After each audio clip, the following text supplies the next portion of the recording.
off this appeals list. Yes, I suggest at least until 2022 and see if they come back. And then are you going to handle the submissions within allocation? Yeah.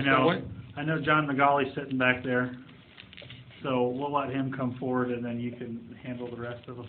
Yeah.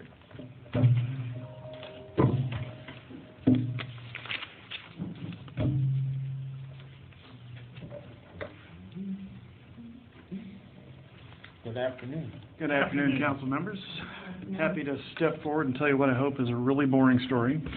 This would be the third year in a row in 2022 that you've allowed us to allocate a small amount of 400 series money for what is essentially building the ability to just keep the lights on. We use that to service our extensive e-filing and now remote appearance and remote hearings functions. We can't be down, and when we're unable to replace something or even keep a small inventory of spare parts around, we go down, and we can't do that. During COVID especially, we've had to develop an extensive remote appearance and remote hearing capability that we never envisioned. So that even provides more of an impetus for us to want to have just that small amount. I think it's 0.2% of our budget of 400 series money, just to make sure that we've got the parts on hand to keep these things running, but not enough to do anything big enough that would require council concurrence. We would certainly come back for things like copiers, things like that. You'll still hear from us on. This is just essentially a small spare parts budget. Okay. Any other questions? Okay, thank you. Thank you. Thank you. Okay, Mr. Auditor. So, Mr. President, can I mention that we pay particular attention, or at least recognize those departments that have come in under? Yeah, I will get that. Okay, very good. Thank you very much. So as you can see here listed, and I want to point out and emphasize again, these departments came within their allocation. Some of them are submitting budget decreases up above, as Tom mentioned. The chief deputy, historically those haven't gone to personnel committee, if I recall correctly. Council's addressed those. The way the salary ordinance is written, they automatically revert back to 75% of the elected official salary, and the elected official has to come and seek a higher percent. In Bill's 2022 budget, or Treasurer Royce, he's asking for 85%, or that's 747 for his chief deputy, because that position has changed and it went back to 75%. I believe Bill sent you all an email. He couldn't make it today. If you don't want to do this, we can address this later. I mean, nothing. The biggest thing, that he doesn't need any more money. We just have to put into the 2022 salary ordinance if you want it to be this higher amount. We can do that with an additional, an amended salary ordinance later if you guys want to. He also is asking $47.59 for the copier. The whole reason I'm pointing out these capital pieces, again, they're working within their allocation. It's just historically councils have wanted to handle their capital requests throughout the year. As John mentioned, they've included a piece. I'm going to skip assessor right now because they've pulled their position because it hasn't gone to personnel. They're going to do that later, so we don't need to worry about it. They just wanted to at least get it in their 22 budget for you guys to be aware. It won't be in there. We're going to do it later when you guys handle that position. The purchasing, $9,900 for capital. I'm not sure what that's for. Possibly a copier. Homeland Security, $3,000 for capital. Again, that's been something they asked for last year. I don't believe they've spent anything yet on that in 21, but again, it's within their allocation. I can just shed light on that. I believe that's for incidental office equipment and stuff like that. It could be. So that they don't have to come to us. They can actually replace the chair. He's my liaison, and I talked to him this week. So. Yeah. It could be. And that's the thing to keep in context for you guys that are on council this year, next year, if you want to do that with multiple departments, because as you know, ones that come before you tend to get more questions than if you just put it into the budget. Mr. Avery's had capital in his budget for 20-some years. Again, whether it's for vehicles, whether it's for equipment, for road projects, things of that regard, he gets about 80% of his budget reimbursed from the feds through different grants.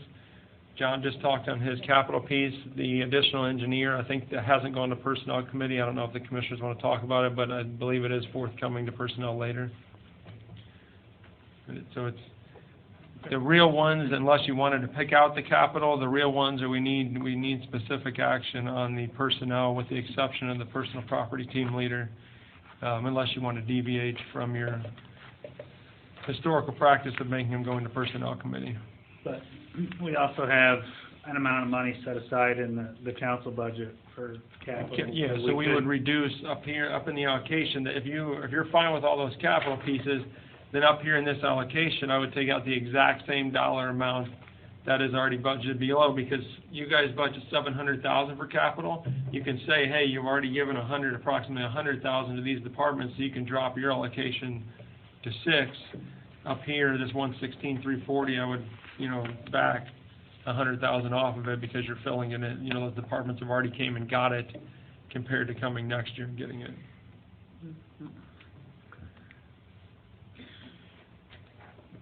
Okay, that brings us back to commissioners and HR.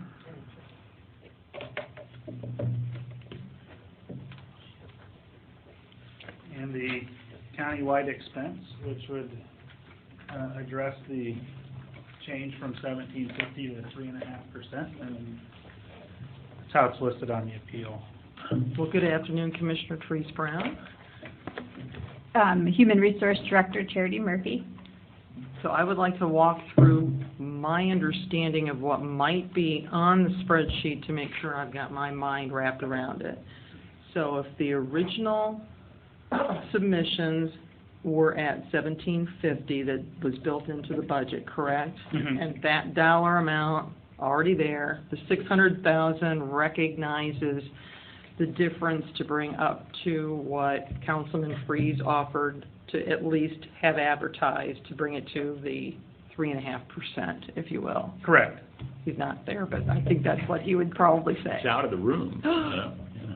Correct. I just want to make sure I'm on the same So the- playing field here. The 1750 is reflected in the 16,240 number, Okay. and then the 600 is listed on the appeal line if we would choose to go up to 3.5% or however we Okay. work that. So, earlier this week, myself and Terry and staff approached the Personnel Committee to discuss the concept of what we talked at the larger group briefly, and that was to entertain going to a percentage raise instead of the 1750, as well as recognizing that in 2016, there was a study done, I actually found the study, had it with me, from, I believe it was Wagner, Irwin, Shaley, Wiss, that had performed the study.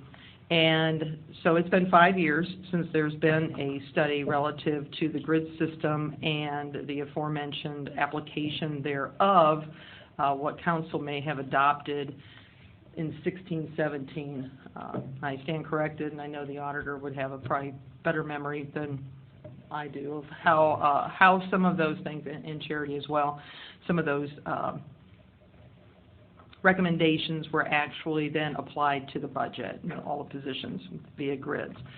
There was an acknowledgement, I believe, that there were certain categories that were not necessarily addressed evenly, not trying to get into subjective right or wrong, but evenly relative to some being this, like A was an option, or B, so it was split. And then on top of that, then there was no addressing special occupations or positions that are not categorized by a classification.